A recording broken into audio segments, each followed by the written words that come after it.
حضرت امیر حمزہ اور حضرت عمر مسلمان ہو گئے تو 3-4 دنوں کے فاصلے پہ دونوں مسلمان ہو۔ اب اللہ تعالیٰ نے اسلام کو قوت عطا فرمائی، طاقت عطا فرمائی، 2 صفیں بنی مسلمانوں کی، 40 کے قریب مسلمان تھے۔ ایک صف کے آگے حضرت امیر حمزہ، ایک صف کے آگے حضرت عمر فاروق، اور وہ دن تھا جب پھر پورے مکے میں دین کا نعرہ اعلانیہ گونجا، اعلانیہ نماز پڑھی گئی، اعلانیہ اعلان ہوا میرے رسول کریم علیہ السلام کے دین متین کا۔ حضرت امیر حمزہ نے پھر اس دن سے لے کر ڈٹ کے دین کی حفاظت فرمائی۔ کئی لشکروں کا حضور نے انہیں امیر بنا کے روانہ کیا، ہر جگہ وہ ڈٹ کے گئے، ڈٹ کے پہنچے، ڈٹ کے اعلان فرمایا۔ پھر میدان احد کا مارکہ آ گیا، حضرت امیر حمزہ کی شہادت کا وقت آ گیا۔ وحشی کہتا ہے کہ مجھے کفار نے تیار کیا کہ حضرت حمزہ کو شہید کرنا ہے، میرا ٹارگٹ تھا۔ ایک حربہ ہوتا تھا دور سے، سمجھ لیں نیزہ، وہ دور سے کھڑے رہ کے یوں پھینکتے تھے تو سامنے والے کے وجود میں پیوست ہو جاتا۔ ویسے تو کسی میں جرت نہیں تھی حضرت امیر حمزہ کے سامنے آنے کی، تو وحشی کہتا ہے میں پہاڑ کے پیچھے چھپ کے انتظار کرنے لگا کہ حضرت امیر حمزہ رضی اللہ تعالیٰ عنہ، حضرت امیر حمزہ رضی اللہ تعالیٰ عنہ کہیں مجھے نظر آئیں تو میں ان پر وار کروں۔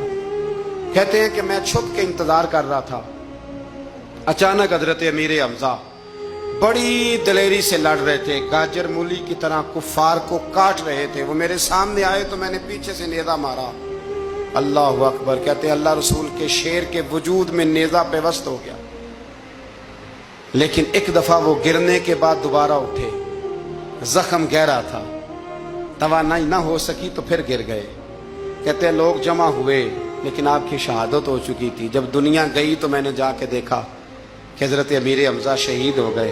ہندا ابو سفیان کی زوجہ نے مجھے کہا تھا، اس وقت وہ غیر مسلمہ تھی، مجھے کہا تھا، تو کہتے میں نے ان کا کلیجہ نکال کے انہیں دیا۔ پھر وہ آئی اور آ کر کے اس نے حضرت امیر حمزہ کا ناک کاٹا، ہونٹ کاٹے، آنکھیں نکالی، کان کاٹ دیے۔ امیر حمزہ کو شہید کر دیا گیا۔ حضور تشریف لائے تو بڑا ہی روئے، آنکھوں میں آنسو ہیں، شدید پریشانی ہے۔ آپ کی ہمشیرہ حضرت امیر حمزہ کی ہمشیرہ حضور کی پھپھو حضرت صفیہ دور سے آئیں۔ جب انہیں پتہ چلا، نبی کریم نے حضرت زبیر ابن عوام سے فرمایا اپنی ماں کو روکو، یہ بھائی کا چہرہ دیکھے گی تو برداشت نہ کر پائے، انہیں منع کرو، انہیں روکو۔ حضرت صفیہ کو جب کہا گیا تو وہ کہنے لگی اور بھی کئی باتیں ملتی ہیں تاریخ میں، لیکن فرمانے لگی ایک بات یہ بھی ملتی ہے، کہنے لگی مجھے پتہ چل چکا ہے میرے بھائی کے ساتھ بڑا ظلم ہوا ہے، لیکن میں نے رب کریم سے صبر کی توفیق مانگی ہے، اللہ مجھے توفیق دے گا، میرے اوپر فضل کرے گا تو میں انشاءاللہ صبر کروں۔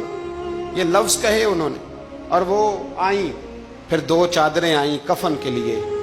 قریب ایک اور صحابی بھی تھے، حضور فرمانے لگے میری طبیعت نہیں مانتی کہ اپنے چچا کو تو کفن دے دوں اور دوسرا صحابی ایسے ہی پڑا رہے۔ میرے نبی کریم علیہ السلام کی ہمشیرہ کہنے لگی ٹھیک ہے آپ ایک چادر انہیں دے دیں۔ اب ایک چادر بڑی تھی ایک چھوٹی تھی، دکھ کی گھڑی دیکھے اور میرے نبی کا انداز عدل دیکھے، فرمایا قرآن اندازی کی جائے گی۔ قرآن اندازی ہوئی تو فرمایا بڑی چادر اس صحابی کو ملے گی اور چھوٹی میں میرے چچا کو کفن دے دو۔ سر ڈھانپتے تھے تو پیر ننگے ہو جاتے تھے، پیر ڈھانپتے تھے تو سر ننگا ہو جاتا تھا۔ حضور نے فرمایا سر ڈھانپ دو اور پیروں پہ گھاس ڈال دو اور پھر میرے چچا کو دفن کر دو۔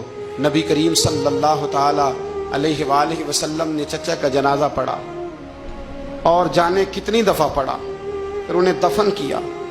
پھر بھی محبوب کریم علیہ السلام کا وہ دکھ ہمیشہ تازہ رہا۔ واپس آ رہے تھے تو حضرت صدیق اکبر فرماتے ہیں کہ جب ہم مدینے پہنچے تو حضرت امیر حمزہ کی بیٹی جناب فاطمہ، ان کا بھی نام فاطمہ تھا، وہ آئیں اور کہنے لگی چچا میرے والد کہاں ہیں؟ تو کہتے ہیں میں رو پڑا، میں نے کہا حضور بتائیں گے۔ کہتے ہیں وہ نبی کریم کی بارگاہ میں گئیں اور عرض کرنے لگے یا رسول اللہ میرے والد کہاں ہیں؟ تو نبی کریم علیہ السلام نے بچی کے سر پہ ہاتھ رکھا، فرمایا بیٹے میں ہوں تیرا والد۔ بڑا اعزاز ہے، یہ بڑی شان ہے، پتر میں تیرا والد۔ پھر ہر سال حضور حضرت امیر حمزہ اور شہدائے احد کے مزاروں پہ جاتے، ہر سال۔ اور پھر حضور کے وصال ظاہری کے بعد حضرت ابو بکر صدیق بھی جاتے، حضرت عمر فاروق بھی جاتے، عثمان غنی بھی جاتے، مولا علی بھی جاتے، اور حضرت فاطمہ الزہرا کا جانا بھی امام رازی نے لکھا ہے، وہ بھی تشریف لے جایا۔